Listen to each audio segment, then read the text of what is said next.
Yan. Papunta na tayo sa bayan ng Pateros. Yan. Yan mga guys, oh. Andito tayo sa Kadarecha ng Santa Ana, kaliwa. Pero liligo tayo sa sa kanan tayo, papunta tayong bayan.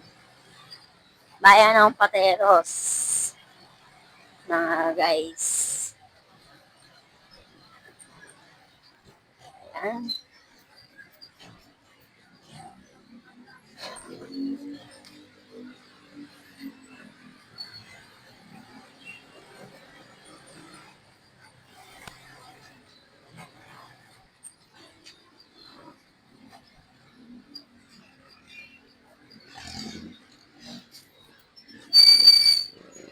Yan, huminto kami sa stoplight pero saglit lang yan. Mabilis din yan na under smile. Guys, hindi tayo matatagalan sa sa traffic. Hindi tayo traffic. Yan, ikot na tayo. Punta tayo kung saan dito yung pinakasikat nila ritong market, yung tinatawag nilang Nesabel. Doon tayo maghahatid ng pasahero. Paikot yan, paikot. Masarap talaga bumiyahe ngayon, hindi traffic. Yan nyo, pilang market yan. Tsaka Ayalan. Ayan, market yung pila na yan, jeep na yan. Yan. Ayan, papuntang simbahan yan, diretso na yan. Pero dadaan din tayo sa harap niyan mamaya kasi nasa likod tayo. Umiikot tayo mga guys. Yan, papunta yan ang McDo. Yung street na yon. Yan. Yan mga guys. Etong naman na to side, sa kabila, papunta school yan. Ng PEH na school. Yan. Ito po yung diretsong ito ay yung bago po yan, bagong tayong Nesabel po yan. Yan po yung pinakamalaki nilang branch. Yung isa po papunta po dun sa kabilang side ng papuntang Makati na po yung isa. Yung sa yan. Ay na po yung bagong branch po ng masyado po malaki yan. Yan po yung bagong gawa nila na kasi sa dami nga naman ang namipili ay dyan po sila bumibili ng mga kailangan po nila yung mga sa mga paninda po nila yan. Yan po yan yung Nesabel po. Yan. Napakalaki po yan. Yung Nesabel na yan. Ito sakay ng Guadalupe. Ito po yung na yun. Yan. Ayan o, umiikot tayo. Jollibee naman to. Ayan, umiikot tayo. Paikot tayo. Madadaanan natin lahat sa dami ng mga paninda po na mga yan. Nakikita po ninyo yan. Yan. Tapos yung kabilang side naman po yan ay sa Jollibee. Yan, nakikita po ninyo yung view.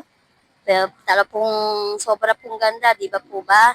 Ayan po yung sabi yung inasal po yan. Halos po magkakaano lang din sila ng McDo rin. Halos marami po paninda rito. Kasi ito sa kayan to ng Guadalupe, paliko naman sila ngayon. Yan mga guys, ang dami-dami po rito mga nagtitinda, yung iba sa sarado pa.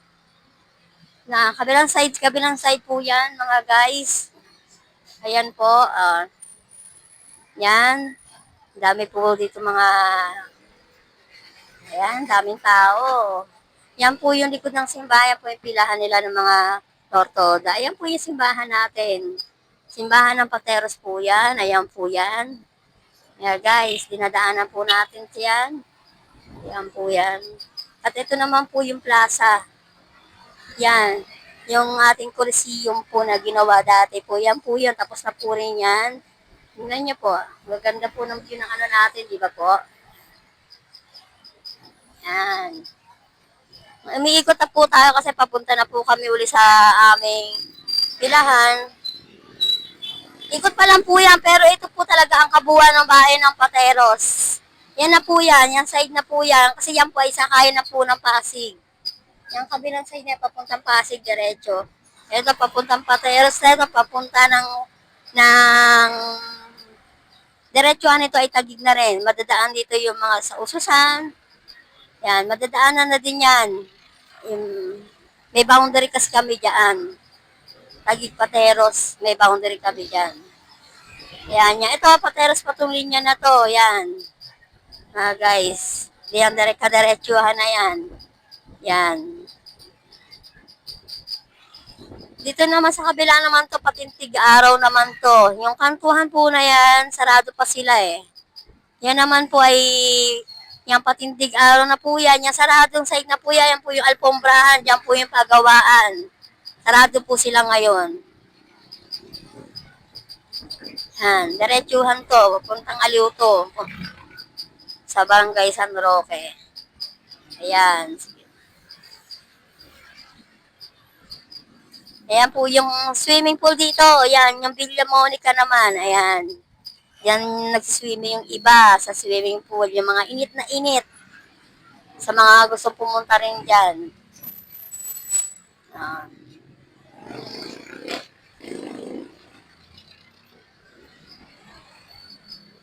Sa susunod na vlog ko, medyo short video lang kasi ang ano ko, magsha-short video ako, saglit langan nyo na medyo matagal-tagal ngayon. Kasi nga ay, umikot-ikot lang tayo ngayon. Ito yung kanto ng Aliw, ng Barangay San Roque. Didiretso lang tayo. Guys, ito yung una nilang pilahan. Hindi kami masyado pumipila dyan kasi gabi kami pipila dyan. Yan, gabi kami pumipila. Kasi sa araw, hindi masyadong masakayin dyan. Sa gabi kasi mga pauwi ang tao. Yun kami sa pilahan namin na kung saan palabas ang tao, papuntang bayan, papuntang Vista Mall, kahit saan, mga sa namin. Ayan, guys. Walang masyadong gibitoda kasi nag-outing sila, hindi kami sumama. Hindi kami nakasama. Ayan, guys. Mas ginusto pa naming lumabas na lang kami ng tricycle kaysa mag-outing na yan at magpakasaya. Siyempre, mas importante hanap buhay natin ngayon. Kasi nga, sinasabi ko nga sa inyo, ay hindi masyado nakakalabas ng tricycle tong iso. Ngayon lang siya lumabas ulit. Kaya sinusulitin niya to paglabas niya ngayon. Yan, guys. Yan. Tingnan nyo. Ayan, ito ang Barangay San Roque. Nandito yung mga cemetery namin. Yan sa cemetery yung bago. Ayun, LOMM. Ayan, sumabay si MM. Yung panganay kong anak. Yan. Yan. Maliwag yung daan, maganda, di ba guys? Hindi naman siya traffic. Minsan lang talaga pag may pasok talaga, lalo sa bayan.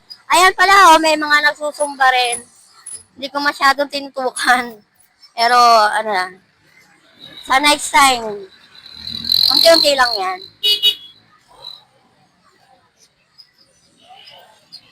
Okay guys. Medyo nag-traffic ng konti kasi maraming mga malalaking sasakyan dumaan dito. Kasi pag ano sasakyan dito ay nagta-traffic dito. Yan.